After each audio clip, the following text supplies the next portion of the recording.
这边呢就向我道歉了。之前呢发生了一些不愉快，我回去想了一下呀，可能是我自己一厢情愿，觉得特别不好意思，希望你能多多包涵啊。别这么说，你这么一说的话，倒是我不好意思了，可能是有些方面我做的不太到，让你误会了。跟你说实话吧，你跟爱宝在我眼里都是小妹妹。行了，啥也不说了，我先自己道个歉。领导，今天呢，我们就以朋友的身份，咱们好好喝一场，不醉不归啊！干！走。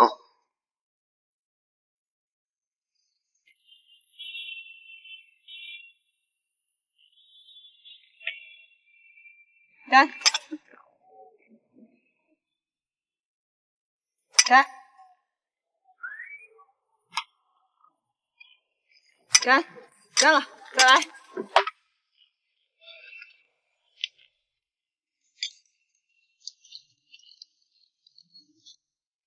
据说放在水里头，只要喝一口，立马断片。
这边呢就向我道歉了。今天呢，我们就以朋友的身份，好好喝一场。干！干！干了！你难道不想跟我说点什么吗？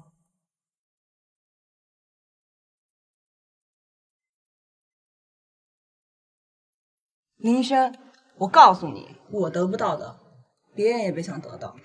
咱们走着瞧。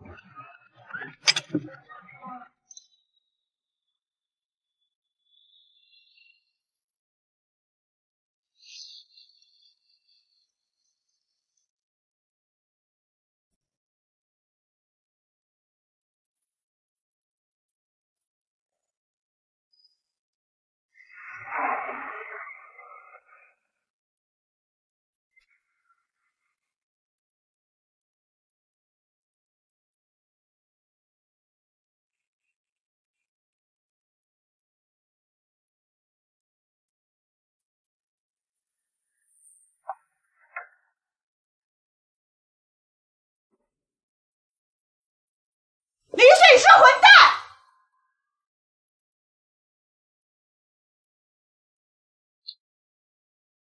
我这辈子都不想再见到你。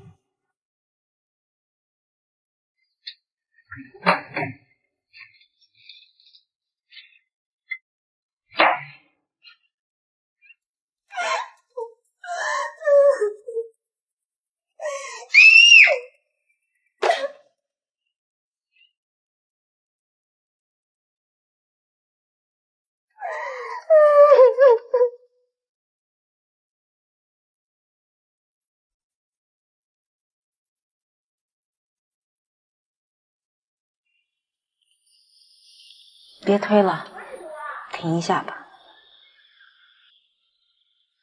怎么累了？如果累的话，咱们回病房去。我们的故事讲到哪儿了？接着说吧。